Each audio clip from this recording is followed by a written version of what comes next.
नमस्कार। आज आपको हम ट्विन प्रेगनेंसी या जुड़वा बच्चे के बारे में बताएंगे। आजकल हम लोग पेशेंट को इनफर्टिलिटी रहता है तो हम लोग उसमें ओवुलेशन इंडक्शन की दवा देते हैं। ओवुलेशन इंडक्शन देने से क्या होता है कि ज़्यादा से ज़्यादा एग बन जाते हैं। तो नेचुरली एक या दो एग बनते हैं, नेचुरल भी ट्विन बनते हैं, लेकिन आजकल ट्विन प्रेगनेंसी बनने के चांसेस बढ़ गए हैं क्योंकि हम लोग एक बनने की दवा देते हैं। तो एक बनने में हम दवा देते थे, एक से दो बन जाता है। और कभी दोनों एक फर्टिलाइज हो गया तो ट्विन प्रेगनेंसी हो गया। कभी कभी एक ही एक फर्टिलाइज हुआ और वापस में जब ग्रोथ हो रहा है तो ग्रोथ में एक से दो बना, दोनों अलग हो गए और फिर बढ़ना शुरू कर दिए।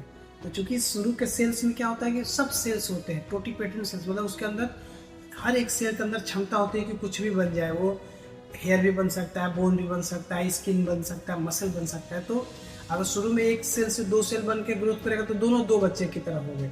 तो वो क्या होता है, उसको बोलते हैं आइडेंटिकल ट्विंस, वो एकदम एक समान होते हैं। जिसमें बोलते हैं कि एकदम बच्चे को पहचानना मुश्किल है, दूसरे लोग तो नहीं पहचान पाते हैं, आइडेंटिकल ट्विंस होते हैं। और एक क्या होता है कि दो एग हैं और दो एग दो अलग अलग स्पर्म से फर्टिलाइज हुए तो वो पैटर्नल ट्विंस बोलते हैं। क्यों? क्योंकि वो अलग अलग है, मतलब उसके अंदर समानता नहीं रहेगी। वो अलग अलग सेक्स भी हो सकता है, एक लड़का एक लड़की भी हो सकता है। और जो हमने बोला आइडेंटिकल ट्विन में क्या होता है कि अगर एक से दो बना है तो लड़की रहेगी तो दोनों लड़की बन जाएंगे, लड़के रहेंगे अगर टूटे हैं तो दोनों लड़के ही बन जाएंगे, वो एकदम एक समान दिखते हैं। तो खैर ट्विन में हो गया, ट्विन प्रेगनेंसी हो गई। तो कैसे पता चलता है? जैसे ही हम लोग आता है कोई प्रेग्नेंट लेडी तो हम लोग अल्ट्रासाउंड कराते हैं। अल्ट्रासाउंड में ट्विन प्रेगनेंसी होता है तो हम लोग बताते हैं कि आपकी ट्विन प्रेगनेंसी है। तो ट्विन प्रेगनेंसी में होने से खुशी की भी बात है, लेकिन साथ ही साथ ये भी होता है कि ट्विन के अपने रिस्क भी होते हैं। ट्विन के रिस्क क्या होते हैं कि ट्विन होने से मदर के ऊपर उनका न्यूट्रिशन उनको बढ़ाना पड़ता है, उनको रेस्ट की ज़रूरत पड़ती है, समय से पहले डिलीवरी होती है। बस मदर को एक ही पेट में दो बच्चे होने से तनाव ज़्यादा होता है, तो डिस्कम्फर्ट ज़्यादा होता है। और कुछ चीज़ें जो ट्विन के कारण होती हैं, एक प्री टर्म, जिससे समय जगह कम है, दो बच्चे ग्रोथ कर रहे हैं तो समय से पहले लेबर पेन शुरू हो जाता है। एक होता है जेस्टेशनल हाइपरटेंशन या प्री एक्लेम्सिया। ट्विन होने में प्री एक्लेम्सिया ये सब होने के चांसेस ज़्यादा होते हैं, बीपी बढ़ने के चांसेस ज़्यादा होते हैं। तो ये सब रिस्क फैक्टर है। तो आजकल क्या होता है कि ट्विन हम लोग उतना ट्विन को हाई रिस्क प्रेगनेंसी बोलते हैं। जैसे ही ट्विन होता है तो उनका केयर हम लोग थोड़ा सा इंडिविजुअलाइज केयर, मतलब उनको थोड़ा पर्सनल केयर देते हैं, उनको थोड़ा ज़्यादा केयर देते हैं, उनको ज़्यादा समझाते हैं, उनको ज़्यादा रेस्ट की ज़रूरत पड़ती है। दो बच्चे का ग्रोथ हो रहा है तो न्यूट्रिशन भी ज़्यादा देने की ज़रूरत पड़ती है। तो उनको हम लोग थोड़ा अलग से केयर देते हैं और उनके घर वालों को भी समझाते हैं कि इनको थोड़ा ज़्यादा रेस्ट देना पड़ता है।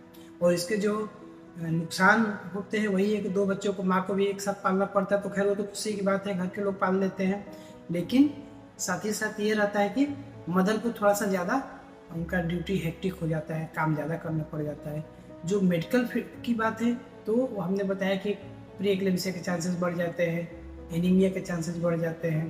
तो इस सब चीज़ों को लेकर केयर किया जाता है। तो ट्विन प्रेगनेंसी फिर भी ध्यान देने से, अच्छे से डॉक्टर का सुपरविजन में रहने से और आपको अपने दिन जो आपको डायरेक्शन दिया जाता है उसको फॉलो करने से सब चीज़ें अच्छी रहती हैं और इसका आउटकम भी बहुत ही अच्छा होता है। सब लोग खुश रहते हैं, बच्चे दोनों होते हैं, एक साथ दो बच्चे ग्रो करते हैं, वो अपने एक साथ एक ही क्लास में पढ़ते हैं तो वो भी एक अच्छा होता है, एक साथ जाते हैं। तो सब ये सब तो खैर बात का है, लेकिन ट्विन के जो अपने फ़ायदे और नुकसान हैं हमने बताया। फ़ायदा ही अब आपके हाथ में नहीं है। अब दो बच्चे, कभी कभी क्या होता है इसके साथ कि बहुत से केस आते हैं कि एक बच्चा तो अच्छे से ग्रो कर रहा है, दूसरा बच्चा अच्छा ग्रो नहीं कर रहा है। तो इस कंडीशन में हम लोग बोलते हैं कि हम लोग एक लेवल के बाद जो बच्चा अच्छा ग्रो कर रहा है वो तो ज़्यादा ग्रो कर जाता है, जो नहीं ग्रो कर रहा है दोनों में गड़बड़, दोनों में दिक्कत होता है। जो ज़्यादा ग्रो करता है उसके अंदर हार्ट और में ब्लड ज़्यादा होने से उसके ऊपर लोड बढ़ जाता है, जो कम ग्रो कर रहा है तो उसका ग्रोथ ही कम हो जाता है। तो डिस्कॉर्डेंट ग्रोथ बोलते हैं। तो इसका भी अलग से लेजर ट्रीटमेंट से हम लोग बोलते हैं कि उसका ब्लड फ्लो एक का कम करते हैं और दूसरे का ब्लड फ्लो बढ़ाने के लिए एक का कम करेंगे तो दूसरे पर थोड़ा ज़्यादा जाने लगता है, तो उसका ट्रीटमेंट देखना रहता है। दूसरा एक होता है कि दो ट्विन अगर अलग अलग हैं तब तो फिर भी अच्छा होता है, दोनों एक ही सेक में रहते हैं तो उसमें कोई जो ज़्यादा बिगड़ वाला होगा तो सब न्यूट्रिशन उसकी तरफ चला जाता है, तो वही तो ट्विन टू ट्विन ट्रांसफ्यूजन है कभी कभी होता है।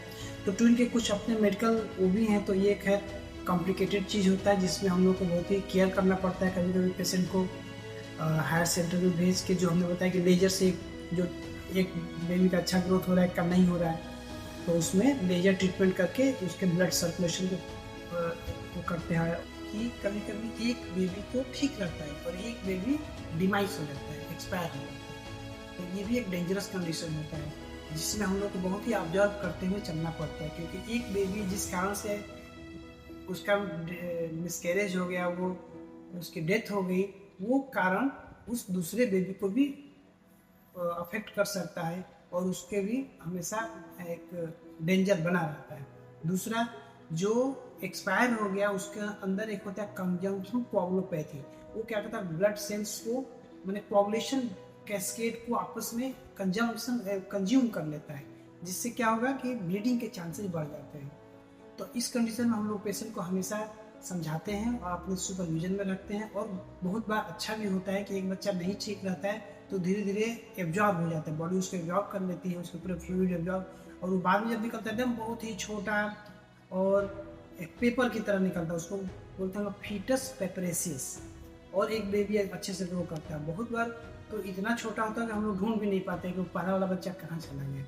तो ये सब चीज़ें हैं कि ऑब्जर्व करते हैं और अच्छा आउटकम भी होता है। लेकिन लगभग 20 से 30% केसेस में या क्या होता है कि एक बेबी जो अफेक्ट होता है उसके कारण दूसरा बेबी भी अफेक्ट हो जाता है और वो समय से पहले उसका मिसकैरेज हो जाता है या प्रीटर्म डिलीवरी होती है।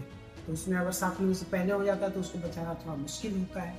मदर के लिए भी होता है, क्योंकि अगर उसके अंदर कोई कोगुलोपैथी डिसऑर्डर हो जाता है इस आईयूडी के कारण तो ब्लीडिंग ज़्यादा होता है, जो पेशेंट है वो एनीमिक हो जाती है, कभी कभी पीपीएच ज़्यादा होता है तो शॉक में भी चली जाती है। तो ये खैर मैनेज होता है, और लेकिन ये सब रिस्क फैक्टर ट्विन प्रेगनेंसी के साथ जुड़ा होता है। नमस्कार।